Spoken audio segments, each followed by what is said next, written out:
Hello, my name is Guy and you're watching How to Be a Great GM, and in this week's video we're mining an adventure for gold! Gold! And awesome role-playing opportunities.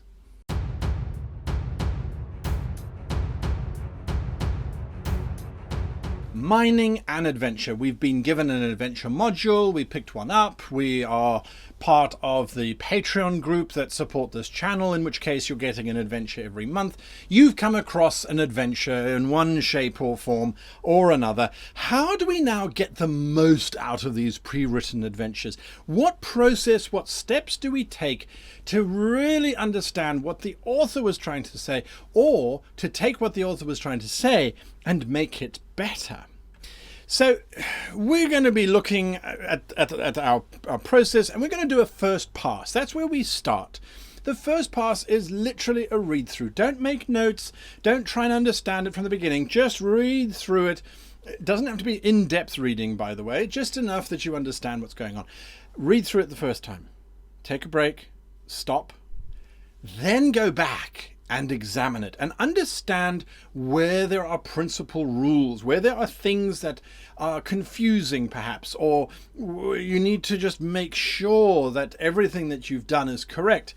As an example, I have this adventure here, Blood on the Mount, and we've skimmed through it. There's a summary. Okay, all right, we've got mounts going, something about goblins riding goats, the herd, the objective is to get this herd back. Okay, we've got some maps, keep going. There's the introduction. Okay, another map, the hill. Okay, so there's a skill thing. Okay, fine. What else? Then there's the showdown. Okay, so that's a pretty short. Well, it's got wave 1, 2, and 3. What are these waves?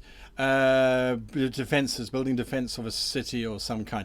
Okay, fine. There's 25 goblin war. Okay. So there's some rules in here that we're going to have to go through. We're going to have to unpack and fix them in our minds for ourselves. So a very quick read through allows you on the surface to say, okay, so the goats get abducted and the heroes have to go and rescue them, get across a bridge, fight a big bad, and then survive some waves, and then they're done. Right. Now, what then is our next process? What do we have to look at? We have to look at what is cool about this adventure. In particular, not the one that we're looking at, but when you're looking at an adventure, what's cool? What does that even mean? Right. Well, yes, obviously the idea of what exactly constitutes a cool element is entirely subjective, and it relies principally on you.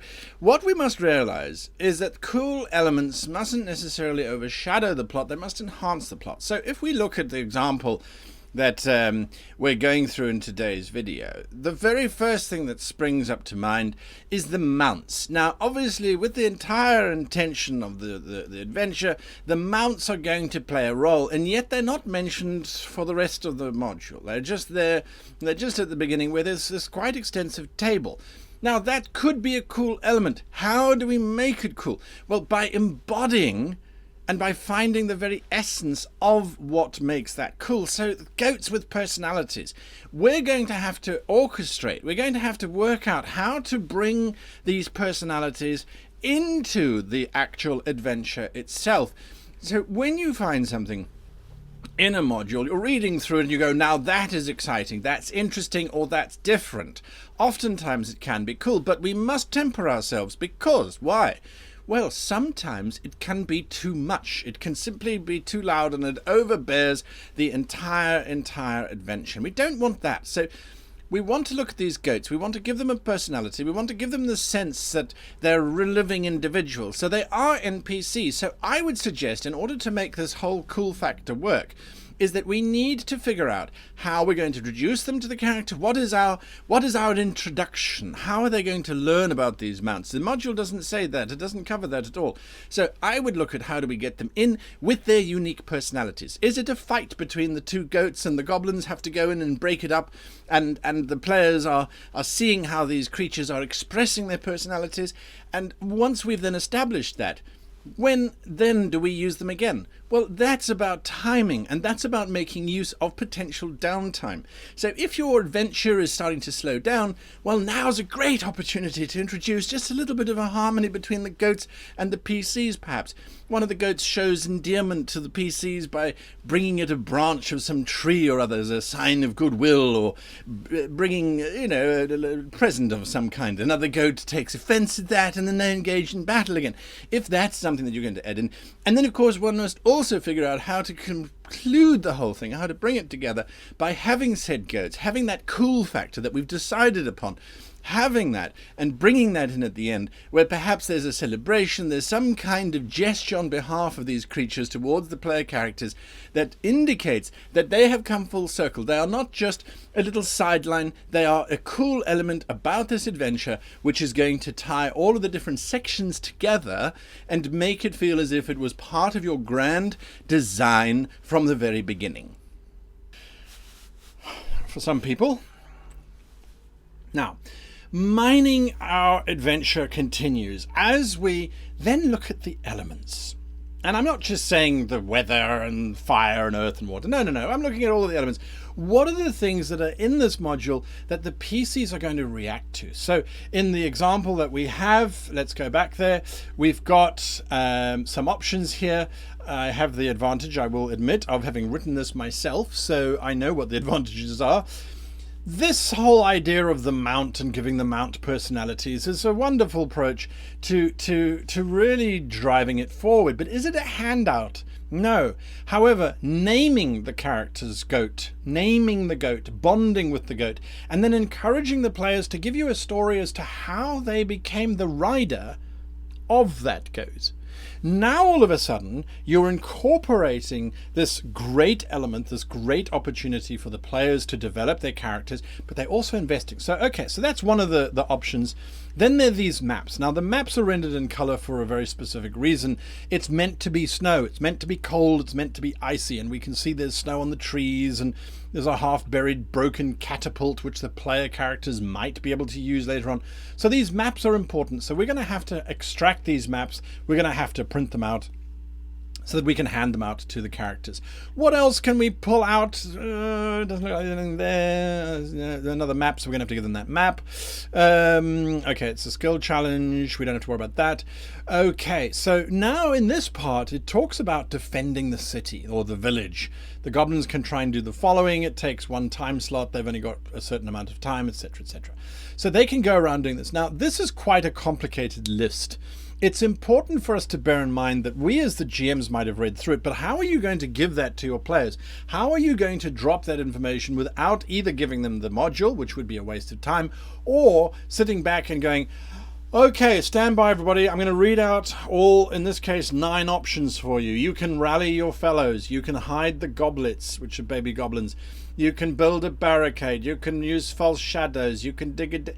It's very boring, and the players are going to fall asleep and they're not going to care. That's not the right way of doing it. So we need to decide early on how we are going to hand this out, and we need to decide very early on in terms of what do we need to print and prep. There is always going to be prep involved, and when you are running a pre-written module, usually the prep is done for you in terms of the adventure. The actual physical stuff, we need to decide what is needed and what are we going to give to the players. And then, and this is very seldom that this will ever be presented to you in a written module unless you're lucky, we need to figure out the pace of the beats. How does this adventure unfold? What is the timing? What are the important moments? What are the not so important moments? And critically, how do we keep this adventure moving forward whilst we're busy paging or looking at it? This isn't our adventure. So how do we work out the pacing? And rest. No. Right. So pacing is incredibly important. If it is the wrong time, then something is going to go off kilter and it's going to feel as if everything is chaotic. You're going to lose your natural rhythm. So how do we work out that natural rhythm? It's about looking at it at every scene as the follows. We have an introduction. How do we get into that scene? So in this adventure that we're looking at specifically, there is the bridge, then there's the hill, then there is etc., etc. So how do we go through that? So the introduction to each scene is quite simply the most important moment because it's going to set up the characters. So when we look at the bridge, for example, the pacing about them arriving at the bridge, if it's slow to begin with, which is not a problem, it can be slow. Lots of descriptions, they're arriving, they don't see anybody because the bridge is abandoned. It's just this massive, massive space. It gives you an opportunity to very quietly talk about the environment that they're in, to express the space that they're in with sounds, with tactile sensations, all those kind of wonderful things that you're going to add to your repertoire anyway. But what it also allows you to do is that if it's slow to begin with, then the midsection, the actual bulk of that encounter, which is crossing the bridge, needs to then be sped up. It needs to suddenly gain pace. It needs to gain tempo, because otherwise your pacing is going to be slow, slow, slow. And we don't want that. We want it to be slow, fast, faster, or perhaps fast, slow, fast, or any combination thereof. But generally speaking, you want to have a pacing that is going faster and then slowing down, going faster and then slowing down. Always that is what we're looking for, is that very wonderful build up and then slow down. So how do we do that practically? Well, if we've got this slow start where we've got our players arriving and they are quite simply being descriptive, and you're talking about the hush of the snow and the cold, bleak skeleton of the tower that looms like a monument over its once beautiful form, but now it has forgotten and the bridge is broken. Well, you're doing all of that. That's a slow introduction. They're exploring the space. They're looking and finding out clues about what exactly happened here. Now we get to the midsection where suddenly we're going to ramp up that pace. We're going to make sure that our tempo now increases, and so we do that by either having an attack or by having something dramatic happen. So it could be, in this case, if we don't want an attack, if we feel that we've had too much combat already in the adventure, we're now going to change that up, and perhaps it's going to be an avalanche. Or perhaps they're going to hear the strange sound coming from the very bottom of the chasm, and so they're going to go and explore. And as they're exploring, don't slow it down. That is a big risk. We have to speed it up because we've had a slow already. So they get to the precipice, the edge of the cliff. They look down and they see hundreds of ghouls climbing up towards them. Now the pressure is on, so the tempo has picked up. So we've gone slow, now we've gone fast. They fight off the ghouls. They figure out how to cross the chasm. They get across the chasm and they get to the other side. And then what? The module then doesn't talk about that. It just simply says that then they go off onto the next encounter.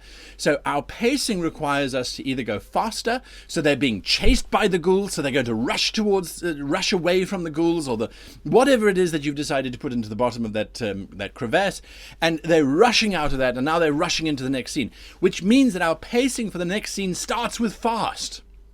It starts with fast. So then that means we're going fast. We can either go faster or slow down. We can't just maintain fast. It doesn't work that way.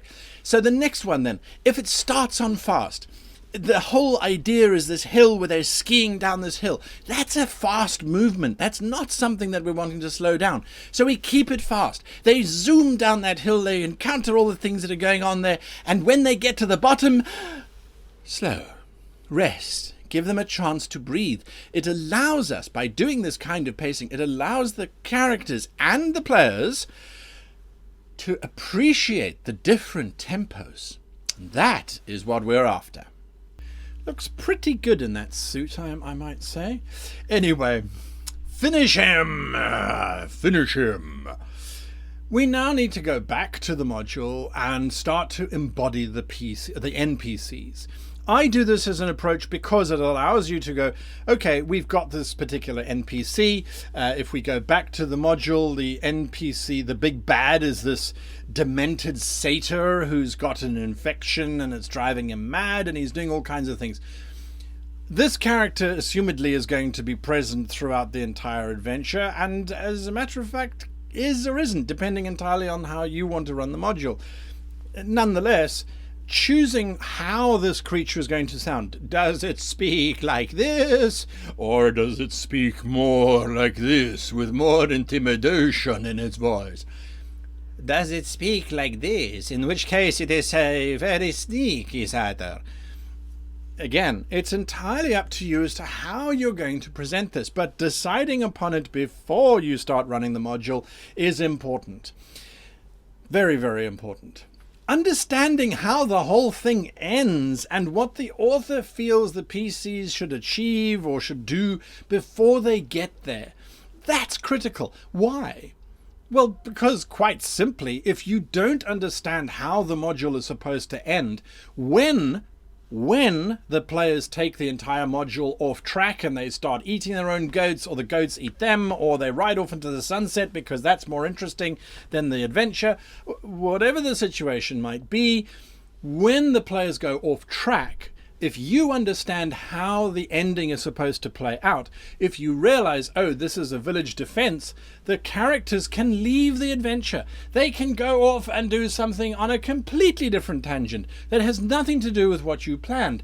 It's not a problem, because you know the ending is a village defense, so wherever the goblins go, they are going to ultimately encounter a village which they will need to defend, and then you can bring the module back to where it was and everything remains on track, and you haven't wasted your money in buying the module, because frequently that happens. Oh, you bought this great module, but the characters have never played the adventures because they always go sidetracked. Well, bringing it back, understanding how it ends, will certainly work.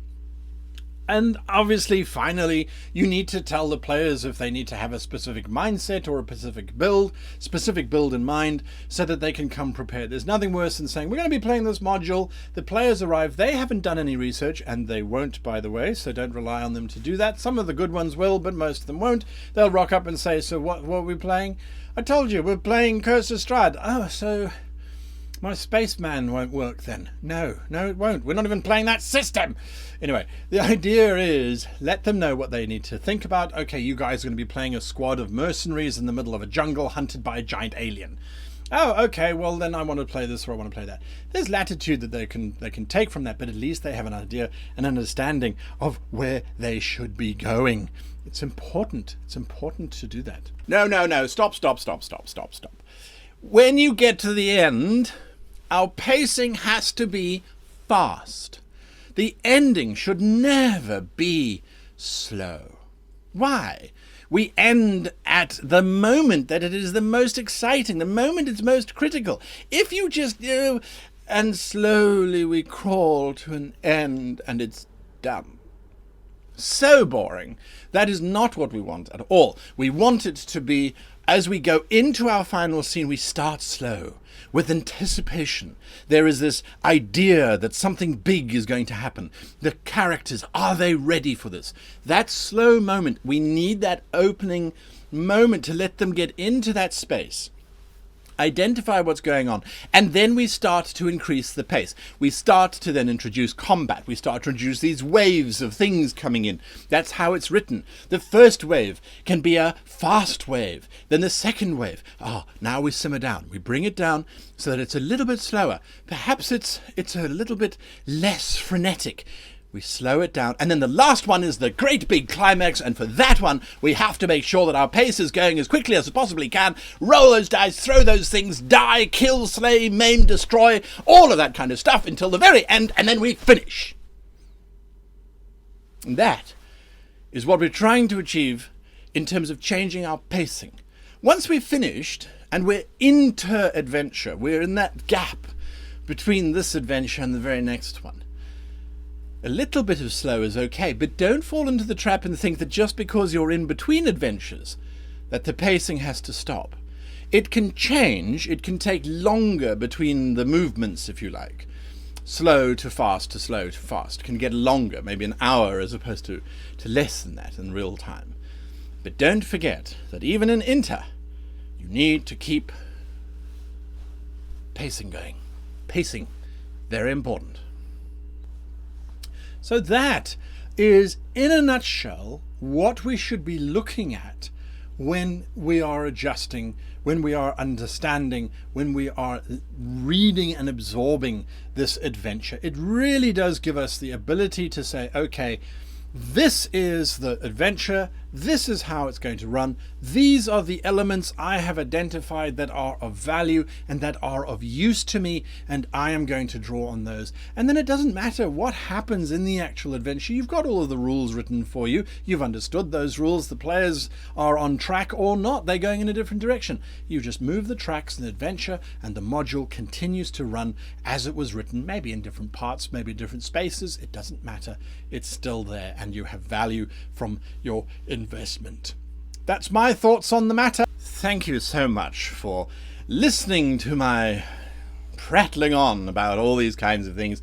If you liked what you heard, hit that like button, and of course subscribe gets you access to all of these things, and they remind you when they come out, so have a look at that button. And of course then the Goblin Bell. You should always ring the Goblin Bell right at the end so that you can be alerted to when new videos are coming out. Until next time, however, I want to thank you for watching, and I want to thank all of our wonderful patrons who are here this evening for this delightful performance, if I do say so myself. Until next time, goodbye.